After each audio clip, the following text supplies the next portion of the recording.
ಆ? ಈ ಸೋನು ತಲೆ ಕೆಟ್ಟಿದ್ದಾನ ಹೇಗೆ? ಎಲೆನ ತಗೊಂಡೋಗ್ತಿದ್ದಾನೆ.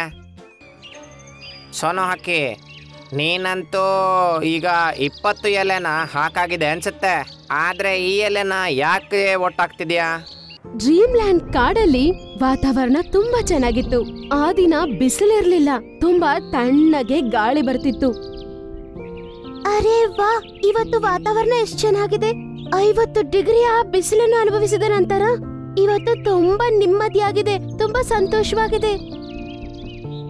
ಕಾಡಲ್ಲಿ ಎಲ್ಲಾ ಪಕ್ಷಿಗಳು ತುಂಬಾ ಸಂತೋಷವಾಗಿರುತ್ತೆ, ಆದ್ರೆ ಸೋನು ಮಾತ್ರ ತುಂಬಾನೇ ಬೇಜಾರಾಗಿರುತ್ತೆ. ಈಗ್ಲೂ ಇಷ್ಟು ಮೋಡ ಮತ್ತೆ ಚಳಿನ, ಮತ್ತೆ ಮಳೆ ಬಂದ್ರೆ ಏನಾಗುತ್ತೋ? ಹಂಗಂತ ಯೋಚನೆ ಮಾಡಿ ಟೀನು ಪಕ್ಷಿ ಹತ್ರ ಅದು ಹೋಗುತ್ತೆ. ಅರೆಯೋ ಟೀನು ಹಕ್ಕಿ, ಮನೇಲೇನಾದ್ರೂ ತಿನ್ನಕ್ಕಿದ್ಯಾ? ಆಕ್ಚುಲಿ ನನ್ನ ರೆಕ್ಕೆಗೆ ನೋವಾಗಿದೆ, ಹಾಗೆ ಆಹಾರ ಹುಡ್ಕೊಂಡೋಗಕ್ಕಾಗ್ತಿಲ್ಲ. ಕ್ಷಮಿಸಿ ಪಾರಿವಾಳ ಅಣ್ಣ, ನಾವು ಬರೀ ನಮ್ಗೆ ಮತ್ತೆ ನಮ್ಮ ಮಕ್ಕಳಿಗೆ ಮಾತ್ರ ಆಹಾರ ಹುಡುಕೊಂಡ್ ತರ್ತೀವಿ, ಮತ್ತೆ ಅವತ್ತಿನ ದಿನ ಅದನ್ನ ತಿಂದು ಮಲ್ಕೋತೀವಿ. ಅದ್ರ ಅರ್ಥ ನಿಮಗೆ ಒಂದಿನಕ್ಕಾಗೋಷ್ಟು ಮಾತ್ರ ತರ್ತೀಯಾ? ಮತ್ತೆ ಅದಾದ ನಂತರ ನಾಳೆಗೇನು ತರಲ್ವಾ ನೀನು? ಅರೆ ಸೋನು, ಯಾಕೆ ನನ್ನ ಹೆಂಡ್ತಿಗೆ ಟೆನ್ಷನ್ ಕೊಡ್ತಿದ್ಯಾ? ನಾಳೆದು ನಾಳೆ ನೋಡೋಣ. ಇವತ್ತು ನೋಡಿದ್ರೆ ತಲೆ ತಿರುಗುತ್ತೆ, ಮತ್ತೆ ಮಲ್ಗಲ್ಲ. ಹಾ. ಸೋನು ಮತ್ತೆ ಏನು ಹೇಳೋದೇ ಇಲ್ಲ.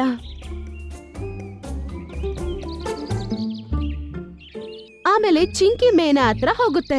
ಚಿಂಕಿ ಅಕ್ಕ, ತುಂಬಾ ಹೊಟ್ಟೆ ಹಸಿತಿದೆ, ತಿನ್ನಕ್ಕೇನಾದ್ರೂ ಇದ್ರೆ ಕೊಡ್ತೀಯಾ? ಪಾರಿವಾಳ ಅಣ್ಣ, ಮುಂಚೆನೆ ಬಂದಿದ್ರೆ ನಮ್ ಜೊತೆನೆ ನಿಮ್ಗೆ ಸ್ವಲ್ಪ ಆಹಾರ ಕೊಡ್ತಿದ್ವಿ, ಆದ್ರೆ ಈಗ ನಾವೆಲ್ಲರೂ ತಂದ ಆಹಾರ ತಿಂದು ಮುಗಿಸ್ಬಿಟ್ವಿ. ಅದನ್ ಕೇಳಿಸ್ಕೊಂಡು ಅದು ಮುಂದೆ ಹೋಗ್ಬಿಡುತ್ತೆ. ಈ ರೀತಿ ಅದು ಎಲ್ಲಾ ಮನೆಗಳಿಗೂ ಹೋಗುತ್ತೆ.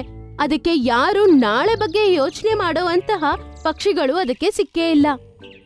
ಅದಕ್ಕೆ ಅದು ತುಂಬಾ ಬೇಜಾರ್ ಮಾಡ್ಕೊಂಡು ನದಿಯ ಬಳಿ ಬಂದು ಕುತ್ಕೊಂಡು ಯೋಚನೆ ಮಾಡಕ್ ಶುರು ಮಾಡುತ್ತೆ. ಅಲ್ಲ, ಕಾಡಲ್ಲಿ ಮಳೆ ಬಂದ್ರೆ ಆಗ ಇವ್ರಿಗೆ ಹೊರಗೋಗೋಕಾಗ್ದಿದ್ರೆ ಮತ್ತೆ ಏನ್ ತಿಂತಾರೆ ಇವರೆಲ್ಲ? ಇವರಂತೂ ನಾಳೆ ಟೆನ್ಷನೇ ಮಾಡಲ್ಲ. ಹೀಗಾದ್ರೆ ನಮ್ಮ ಕಾಡಂತೂ ಹೊಟ್ಟೆಗೆ ತಿಂದೇನೆ ಸತ್ತೋಗುತ್ತೆ ಮಳೆಗೆ. ಮತ್ ನಾನೊಬ್ನೇ ಏನ್ ಮಾಡ್ಲಿ? ಅದರ ಮನಸ್ಸಲ್ಲಿ ಇದೇ ಪ್ರಶ್ನೆ ಓಡ್ತಾ ಇರುತ್ತೆ. ತುಂಬಾ ಹೊತ್ತು ಅದು ಅಲ್ಲೇ ಕುತ್ಕೊಂಡು ಅದ್ರ ಬಗ್ಗೆನೇ ಯೋಚನೆ ಮಾಡ್ತಿರುತ್ತೆ. ಸಡನ್ ಆಗಿ ಅದ್ರ ಮುಂದೆ ಒಂದು ದೇವತೆ ಬರ್ತಾಳೆ. ಸೋನು ಪಾರಿವಾಳ, ನೀನ್ ಯಾಕೆ ಅಷ್ಟು ಬೇಜಾರಾಗಿದೀಯಾ? ಅರೆ, ನೀವಂತೂ ಯಾರೋ ದೇವ್ರ ಕಾಣ್ತೀರಾ. ನಮಸ್ತೆ ದೇವಿ. ನೀನು ಬೇಜಾರಾಗ್ತಿರೋದು ನನಗೆ ಕೇಳಿಸ್ತಿತ್ತು. ನೀನು ಬೇಜಾರ್ ಮಾಡ್ಕೊಳ್ಳಿರೋದನ್ನ ಕೇಳಿಸ್ಕೊಂಡು ನನ್ ಕೈಲಿ ಇಲ್ಲಿ ಬರಕ್ಕಾಗ್ದೇ ಇರಕ್ಕಾಗ್ಲಿಲ್ಲ. ಹೇಳು, ನಿನ್ನ ಕಷ್ಟಕ್ಕೆ ಕಾರಣವೇನು? ತಾಯಿ, ನಮ್ಮ ಕಾಡಿನ ಪ್ರಾಣಿಗಳೆಲ್ಲ ಆರಾಮಾಗಿದ್ದಾವೆ. ಇನ್ನು ಕೆಲವೇ ದಿನದಲ್ಲಿ ಮಳೆ ಬರುತ್ತೆ. ಇವರಿಗದ್ರ ಟೆನ್ಷನ್ನೇ ಇಲ್ಲ. ಮಳೆಗೆ ಇವರು ಎಲ್ಲಿಗೂ ಹೋಗಕ್ಕಾಗ್ದಿದ್ರೆ ಹೊಟ್ಟೆಗೇನ್ ತಿಂತಾರೆ, ಮತ್ತೆ ಹೇಗ್ ಬದುಕಿರ್ತಾರೆ ಹೇಳಿ? ನಂಗಿದೇನೆ ತುಂಬಾ ಟೆನ್ಷನ್ ಆಗ್ತಿದೆ. ಅದನ್ ಕೇಳಿಸ್ಕೊಂಡು ದೇವತೆ ಯೋಚನೆ ಮಾಡ್ಕೊಂಡು ಹೀಗಂತಾಳೆ, ನೀನು ಇಲ್ಲಿಂದ ಹೋದ ನಂತರ ನಿನ್ನ ಮನೆ ಇರುವ ಮರದ ಮೇಲೆ ಅಲ್ಲಿ ಖಾಲಿ ಬುಟ್ಟಿ ಸಿಗುತ್ತೆ. ಖಾಲಿ ಬುಟ್ಟಿನ? ಅದ್ರಿಂದ ನನ್ನ ಸಮಸ್ಯೆ ಹೇಗ್ ಸಾಲ್ವ್ ಆಗುತ್ತೆ? ಆಮೇಲೆ ಆ ದೇವಿ ಸೋನು ಪಾರಿವಾಳನ ಕಿವಿಯಲ್ಲಿ ಒಂದು ವಿಷಯಲ್ಲಿ ಮಾಯ ಆಗ್ತಾಳೆ. ಸೋನು ಪಾರಿವಾಳ ಆಹಾರ ಹುಡುಕೊಂಡು ಹೋಗುತ್ತೆ. ತುಂಬಾ ದೂರ ಹೋದ್ಮೇಲೆ ಅದಕ್ಕೊಂದು ಚೇಪೆಕಾಯಿ ಮರ ಸಿಗುತ್ತೆ. ದೇವ್ರ ದೊಡ್ಡವನು, ಒಂದಾದ್ರೂ ಮರ ಕಾಣಿಸ್ತು. ಆ ಮರದಿಂದ ಅದು ಚೇಪೆಕಾಯಿನ ತಿನ್ನುತ್ತೆ. ಆಮೇಲೆ ಆ ಮರದಿಂದ ಒಂದು ಎಲೆಯನ್ನು ಕಿತ್ಕೊಂಡು ಹೋಗುತ್ತೆ.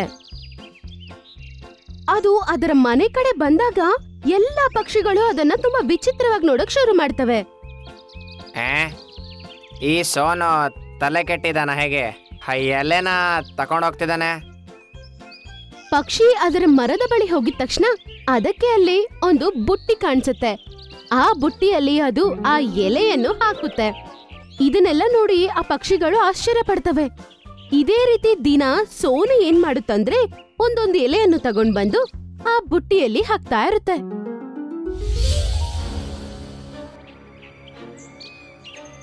ಸೋನು ಹಕ್ಕಿ, ನೀನಂತೂ ಈಗ 20 ಎಲೆನ ಹಾಕಾಗಿದೆ ಅನ್ಸುತ್ತೆ.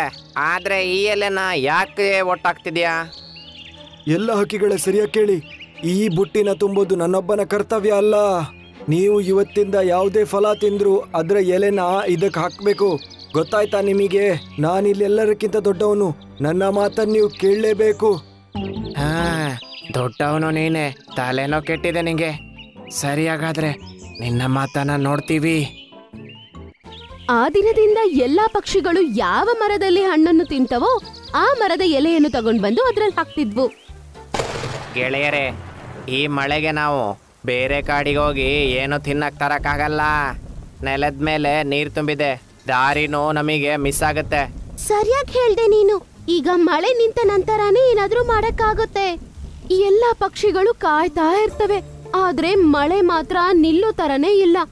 ಎಲ್ಲರೂ ತುಂಬಾ ಹಸುವಿನಿಂದ ನರ್ಲಾಡ್ತಾ ಇರ್ತಾರೆ. ಏನ್ ಮಾಡೋದಂತ ಅರ್ಥ ಆಗಲ್ಲ.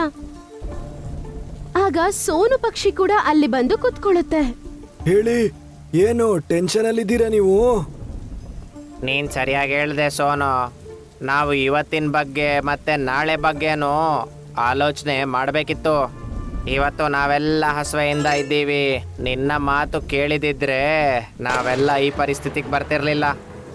ನನಗೆ ಗೊತ್ತಿತ್ತು ಇದೆಲ್ಲ ನಿಮಗೆ ಗೊತ್ತಾಗುತ್ತೆ ಟೈಮ್ಗೆ ಅಂತ. ಹಾ, ಈಗಂತೂ ತುಂಬಾ ಟೈಮ್ ಆಯ್ತು. ಇನ್ನಂತೂ ನೀವು ಸಾಯೋದೇ ಅಷ್ಟೇ. ಅಣ್ಣ, ಈ ಸಾರಿ ನಾವೇನಾದ್ರೂ ಜೀವಂತವಾಗಿದ್ರೆ ನೀವ್ ಹೇಳೋ ಮಾತನ್ನು ಖಂಡಿತ ನಾವಿನ್ಮೇಲೆ ಕೇಳ್ತೀವಿ. ನೀವಂತೂ ಈಗ ಬದಲಾಗಿ ಆಯ್ತಲ್ವಾ? ಹಾಗಾದ್ರೆ ಇನ್ನು ನಾನು ಹೇಳ್ತೀನಿ ಆ ಬುಟ್ಟಿಲಿ ನಾನು ಯಾಕೆ ಎಲೆನಾಗ್ತಿದ್ದೆ ಅಂತ. ಎಲ್ಲ ಪಕ್ಷಿಗಳು ಸೇರಿ ಸೋನು ಜೊತೆಗೆ ಆ ಮರದ ಬಳಿ ಹೋಗ್ತವೆ. ಅಲ್ಲೋಗ್ ನೋಡಿದ ತಕ್ಷಣ ಅವರು ತುಂಬಾನೇ ಶಾಕ್ ಆಗ್ತಾರೆ. ಅವ್ರಿಗೆ ಆಶ್ಚರ್ಯವಾಗಿರುತ್ತೆ. ಅವರು ತುಂಬಾನೇ ಸಂತೋಷ ಪಡ್ತಾರೆ. ಇಷ್ಟು ದಿನದಿಂದ ಎಲೆಗಳನ್ನು ತಂದು ಸೇವ್ ಮಾಡಿಟ್ಟಿರುವ ಆ ಬುಟ್ಟಿಯಲ್ಲಿ ಅವರು ಇವತ್ತು ತುಂಬಾ ಹಣ್ಣುಗಳನ್ನು ನೋಡಿ ಆಶ್ಚರ್ಯ ಪಡ್ತಾರೆ. ಇದೆಲ್ಲ ಹೇಗಾಯ್ತು? ಏನಿದು ವಿಚಿತ್ರ? ನನಗೇನು ಅರ್ಥನೇ ಆಗ್ತಾ ಇಲ್ಲ. ಆ ದಿನ ನಂಗೆ ಗೊತ್ತಾಯ್ತಲ್ವಾ, ನಿಮಗೆ ನಾಳೆಯ ಬಗ್ಗೆ ಟೆನ್ಷನೇ ಇಲ್ಲ ಅಂತ. ನಾನು ಕೆರೆ ಹತ್ರ ಹೋಗಿ ಸುಮ್ಮನೆ ಕುತ್ಕೊಂಡಿದ್ದೆ.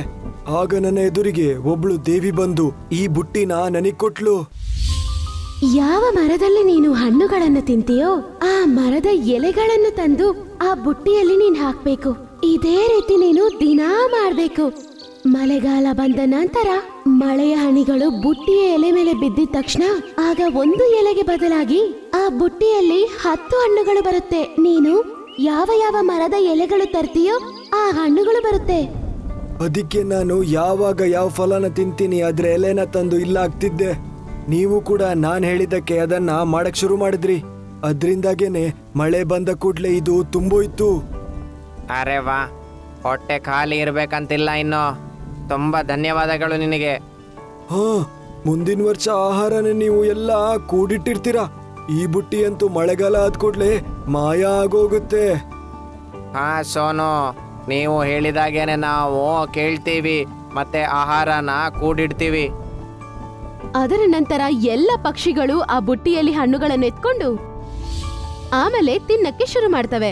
ಅವರೆಲ್ಲರೂ ಸಂತೋಷವಾಗಿ ಆಹಾರ ತಿಂತಿರೋದನ್ನ ನೋಡಿ ಸೋನು ಪಾರಿವಾಳ ತುಂಬಾನೇ ಸಂತೋಷ ಪಡುತ್ತೆ. ನಾನ್ ಅನ್ಕೊಂಡೆ ಒಂದೇ ಅಂಶ ಮಿಕ್ಕಿದೆ ಅಂತ. ನೋಡ್ತಿದ್ರೆ ಒಂದ್ ಅಂಶ ತಗೊಂಡ್ರೆ ಇನ್ನೊಂದ್ ಅಂಶ ಫ್ರೀ ಅನ್ಸುತ್ತೆ. ತುಂಬಾ ದಿನದ ಮುಂದೆ ನಡೆದ ಕತೆ. ಒಂದು ದಟ್ಟವಾದ ಕಾಡಲ್ಲಿ ಒಂದು ಮರದ ಕೊಂಬಿನ ಮೇಲೆ ಒಂದು ಗೂಡಿತ್ತು. ಅದರಲ್ಲಿ ಹಂಸದ ಕುಟುಂಬ ಜೀವಿಸ್ತಿತ್ತು. ಅವ್ರಿಗೆ ಒಂದ್ ಮಗು ಕೂಡ ಇತ್ತು. ಅದು ಹುಟ್ಟಿದ್ದಂಗ್ಲೆ ಕಪ್ಪಗುಟ್ಟಿರುತ್ತೆ. ಅದು ಬೆಳೆತಿದ್ದಂಗ್ಲೆ ಅವ್ರ ಅಪ್ಪ ಅಮ್ಮ ಇಬ್ರು ಅದನ್ನ ಸುಮ್ನೆ ಬೈಯೋದು ಶುರು ಮಾಡ್ಬಿಡ್ತಾರೆ. ಇಲ್ಲಿ ನೋಡು, ಎಷ್ಟು ಕಪ್ಪು ಇವನು. ನಮ್ಮ ಪ್ರಜಾತಿಲಂತೂ ಯಾರು ಕಪ್ಪಿಲ್ಲ. ಮತ್ತೆ ಇವನ್ ಹೇಗಾದ? ಹೌದು ರೀ, ಸರಿಯಾಗಿ ಹೇಳಿದ್ರಿ. ನೋಡ್ರಿ, ಈ ತರ ಕಪ್ಪಗ್ ಬಂದು ಹುಟ್ಟಿದೆ ಈ ಮಗು. ಇದ್ರಿಂದ ನಾನು ಮುಖ ತೋರ್ಸಕ್ ಆಗ್ತಿಲ್ಲ ಆಚೆಯಲ್ಲಿ. ಒಂದ್ ವೇಳೆ ನಮಗೂ ಸುಂದರವಾದ ಮಗು ಹುಟ್ಟಿದ್ರೆ ನಮಗೂ ಮಾನ ಮರ್ಯಾದೆ ಉಳಿತಿತ್ತು. ಇದೇ ತರ ದಿನ ಕಳೀತಾ ಹೋಗ್ತು. ಮತ್ತೆ ಆ ದಿನಾನೇ ಬಂದ್ಬಿಡ್ತು ಈ ಅಂಶಗಳು ಒಂದು ಸುಂದರವಾದ ಮಗುನ ನೋಡೋ ದಿನ. ಅವರಿಬ್ಬರಿಗೆ ತುಂಬಾ ಸುಂದರವಾದ ಒಂದು ಮಗು ಹುಟ್ಟತ್ತೆ. ಆ ಮಗು ಅವ್ರ ಅಪ್ಪ ಅಮ್ಮ ತರನೇ ತುಂಬಾ ಸುಂದರವಾಗಿರುತ್ತೆ. ಇದು ನೋಡು, ಇದನ್ನು ಹೇಳ್ತಾರೆ ಹಂಸ ಅಂತ. ಮತ್ತ ಕಪ್ಪನ್ ನೋಡು, ನೋಡಿ ಯಾರಿಗಾದ್ರೂ ಡೌಟ್ ಆಗುತ್ತೆ ಹಂಸನ ಅಂತ. ಹಾ ರೀ, ನೀವ್ಯಾಕ್ ಚಿಂತೆ ಮಾಡ್ತೀರಾ? ಇವಾಗ ಈ ಮಗು ನೋಡಿ ಎಷ್ಟ್ ಚೆನ್ನಾಗಿದೆ ಅಂತ. ನಮ್ ಪ್ರೀತಿ ವಿಶ್ವಾಸ ಎಲ್ಲ ನಾವ್ ಈ ಮಗುಗೆ ತೋರ್ಸೋಣ. ಅಮ್ಮ ಅಪ್ಪ ನೀವು ಯಾಕೆ ನಂಗೆ ಟಾಂಟ್ ಕೊಡ್ತಾ ಇರ್ತೀರಾ? ನಾನು ಕಪ್ಪಾದ್ರೆ ಅದು ನನ್ನ ತಪ್ಪ? ಬಾಯಿ ಮುಚ್ಚು. ನಿನ್ನಿಂದಾನೇ ನಮ್ಮ ಮಾನ ಮರ್ಯಾದೆ ಹೋಗಿದೆ. ನಿನ್ನ ಮಗು ಅಂತ ಹೇಳ್ಕೊಳ್ಳೋದಕ್ಕೆ ನಾಚಿಕೆ ಆಗುತ್ತೆ. ಕಪ್ಪ ಹಂಸ ಪಾಪ ಬೇಜಾರಾಗಿ ಅಲ್ಲಿಂದ ಎಗರ್ಕೊಂಡು ಹೋಗ್ಬಿಡುತ್ತೆ. ಒಂದಿನ ಆ ಕಾಡಿನ ರಾಜ ಆದ ಗಿಳಿ ಎಲ್ಲಾ ಪಕ್ಷಿಗಳಿಗೆ ಟ್ರೀಟ್ ಇಡುತ್ತೆ. ಅಲ್ಲಿಗೆ ಎಲ್ಲಾ ಪಕ್ಷಿಗಳು ಅವರ ಮಕ್ಕಳ ಜೊತೆ ಬರ್ತವೆ. ಅರೆ, ಈ ಕಪ್ಪು ಹಂಸದ ಅಪ್ಪ ಅಮ್ಮನ ಮೇಲೆ ನೋಡಿ, ಒಂದು ಬೆಳ್ಳಗಿದೆ ಮತ್ತೆ ಇನ್ನೊಂದು ಎಷ್ಟು ಕಪ್ಪಾಗಿದೆ, ನೋಡೋಕೆ ಆಗಲ್ಲ. ಆಗ ಆ ಗಿಣಿರಾಜ ಅಲ್ಲಿಗೆ ಬಂದು ಕಪ್ಪು ಹಂಸವನ್ನ ನೋಡಿ, ಇದು ಎಷ್ಟು ಕಪ್ಪಾಗಿದೆ, ಇದಂತೂ ನಿಮ್ಮ ಹಂಸ ಜಾತಿಗೆ ಕಳಂಕ ಆಗಿರ್ಬೇಕು. ಇಷ್ಟರ ತನಕ ನಾನು ಕಪ್ಪು ಹಂಸನ ನೋಡಿದ್ದೇ ಇಲ್ಲ. ಹಾ ರಾಜ, ನಮ್ಮ ಪ್ರಜಾತಿ ಎಲ್ರು ಸುಂದರವಾಗಿದ್ದಾರೆ, ಎಲ್ರಿಗೂ ಇಷ್ಟ ಆಗುತ್ತೆ. ಪಾಪ ಅದು ಎಲ್ಲರ ಮಾತು ಕೇಳಿ ತುಂಬಾನೇ ಬೇಜಾರಾಗುತ್ತೆ. ನಾನು ಕಪ್ಪು ಹಂಸ ಆದ್ರೆ ಏನಾಯ್ತು? ಅದು ಏನು, ಎಲ್ಲ ಪಕ್ಷಿನೂ ಒಂದೇ ರೀತಿ ಇರ್ಬೇಕಾ? ನನ್ನ ದೃಷ್ಟಿಲಿ ನಾನು ತುಂಬಾ ಚೆನ್ನಾಗಿದ್ದೀನಿ. ಏ ಹುಡುಗ, ಜಾಸ್ತಿ ಮಾತಾಡಬೇಡ. ಒಂದಂತೂ ನೀನ್ ಕಪ್ಪು, ಅದ್ರ ಮೇಲೆ ಮಾತಾಡಕ್ ಮರ್ಯಾದೆನೂ ಇಲ್ಲ.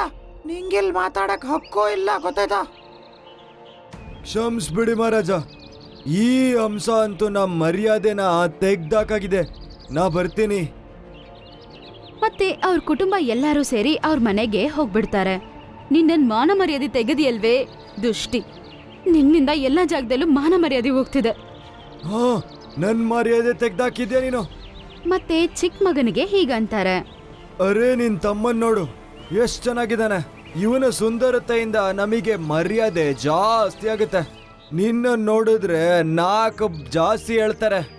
ಇದ್ರಲ್ಲಿ ನಂದೇನ್ ತಪ್ಪು? ನಾನು ಕಪ್ಪಿದ್ದೀನಂತ? ಇದಂತೂ ದೇವ್ರು ಕೊಟ್ಟಿದ್ದು. ನಾನು ನಿಮ್ಮ ಮಗ ಅಲ್ವಾ? ಚಿಕ್ಕವ ನನ್ನಕ್ಕಿಂತ ಚಂದ ಇದ್ರೆ ಅದರಲ್ಲಿ ಏನ್ ವ್ಯತ್ಯಾಸ ಇದೆ? ರಕ್ತ ಅಂತೂ ಒಂದೇ ಅಲ್ವಾ? ನೋಡು ನೋಡು ಹೆಂಗ್ ಮಾತಾಡ್ತೆ ಅಂತ. ಹಿಂಗೆ ಕಪ್ಪಗೆ ನೀಚವಾಗಿದ್ರೂನು ಮಾತು ಕಮ್ಮಿ ಇಲ್ಲ.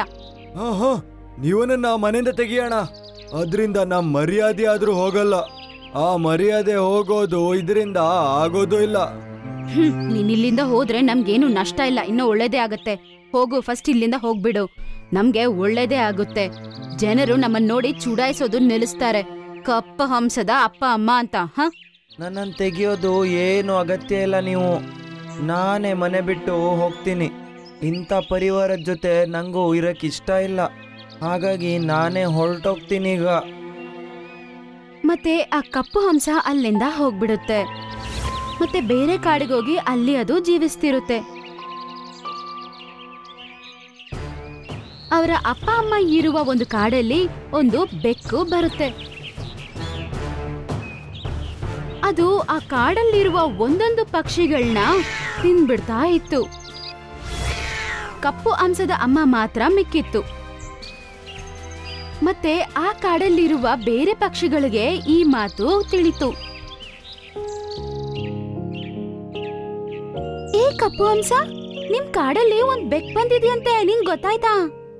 ಎಲ್ಲಾ ಪಕ್ಷಿಗಳನ್ನ ಕೊಂದು ತಿಂದ್ಬಿಟ್ಟಿದ್ಯಂತೆ, ಸ್ವಲ್ಪ ಪಕ್ಷಿಗಳು ಮಾತ್ರ ಮಿಕ್ಕಿದೆ.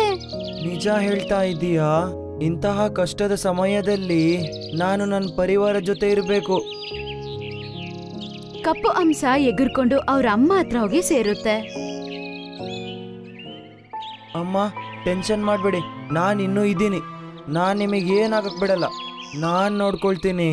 ಮಗು, ನಿಮ್ಮಪ್ಪ ಮತ್ತೆ ತಮ್ಮನ್ನ ಆ ಬೆಕ್ಕು ಸಾಯಿಸ್ಬಿಡ್ತು ಹಂಗಂತೇಳಿ ಅದು ಹಳಕ್ ಶುರು ಮಾಡುತ್ತೆ. ಅದನ್ ಕೇಳಿ ಕಪ್ಪು ಹಂಸ ಅಮ್ಮನ್ನ ಹೋಗಿ ಹಪ್ಕೊಳ್ಳುತ್ತೆ. ಚಿಂತೆ ಮಾಡಬೇಡಿ ಅಮ್ಮ, ನಿಮ್ಮ ಮತ್ತೊಬ್ಬ ಮಗ ಇದಾನಲ್ವಾ, ನಾನು ನಿಮ್ಮನ್ನು ಕರ್ಕೊಂಡು ಹೋಗ್ತೀನಿ ನನ್ನ ಜೊತೆ. ನಾವೀ ಕಾಡನ್ನು ಬಿಟ್ಟು ಮತ್ತೊಂದು ಕಾಡಿಗೆ ಹೋಗೋಣ. ನಾನಲ್ಲಿ ನನ್ನ ಚಿಕ್ಕ ಮನೆ ಮಾಡಿದ್ದೀನಿ. ಕಪ್ಪು ಹಂಸ ಅವ್ರ ಅಮ್ಮನ ಅಲ್ಲಿಂದ ಕರ್ಕೊಂಡು ಹೋಗ್ತಿರುತ್ತೆ. ಅದೇ ಸಮಯದಲ್ಲಿ ಆ ಬೆಕ್ಕು ಅಲ್ಲಿಗೆ ಬರುತ್ತೆ. ನಾನ್ ಅನ್ಕೊಂಡೆ ಒಂದೇ ಹಂಸ ಮಿಕ್ಕಿದೆ ಅಂತ, ನೋಡ್ತಿದ್ರೆ ಒಂದ್ ಹಂಸ ತಗೊಂಡ್ರೆ ಇನ್ನೊಂದ್ ಹಂಸ ಫ್ರೀ ಅನ್ಸುತ್ತೆ. ಏಯ್ ಬೆಕ್ಕೆ, ನನ್ನ ಅಮ್ಮನಿಗೇನಾದ್ರೂ ಮಾಡಿದ್ರೆ ನೋಡು ಮತ್ತೆ.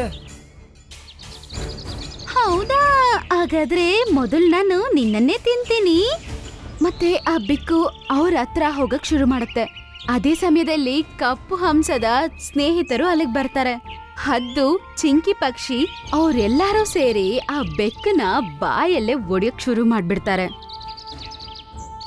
ಏ ಬೆಕ್ಕೆ, ಇವತ್ತು ನಿಂಗೆ ಕೆಟ್ಟ ಕೆಲಸಗಳಿಗೆ ತಿನ್ನಕ್ ಸಿಕ್ತಿದೆ. ನನ್ನನ್ನು ಬಿಟ್ಬಿಡಿ, ನನ್ನನ್ನು ದಯವಿಟ್ಟು ಬಿಟ್ಬಿಡಿ, ಇನ್ಮೇಲೆ ನಾನು ಯಾರನ್ನೂ ಸಾಯಿಸಲ್ಲ. ಯಾರೋ ಆ ಬೆಕ್ಕನ ಕ್ಷಮಿಸಕ್ ರೆಡಿ ಇಲ್ಲ. ಸ್ವಲ್ಪ ತಾದ್ಮೇಲೆ ಆ ಬೆಕ್ಕು ಸತ್ತೋಗ್ಬಿಡುತ್ತೆ.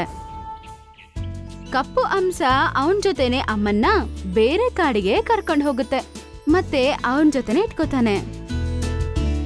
ಅಮ್ಮನ್ಗೆ ಏನು ಕಡಿಮೆ ಇಲ್ದೆ ನೋಡ್ಕೋತಾನೆ. ಅವ್ರ ಅಮ್ಮನ್ಗೆ ಅವಳು ಮಾಡಿರೋ ತಪ್ಪು ತಿಳಿದ್ ಬರುತ್ತೆ.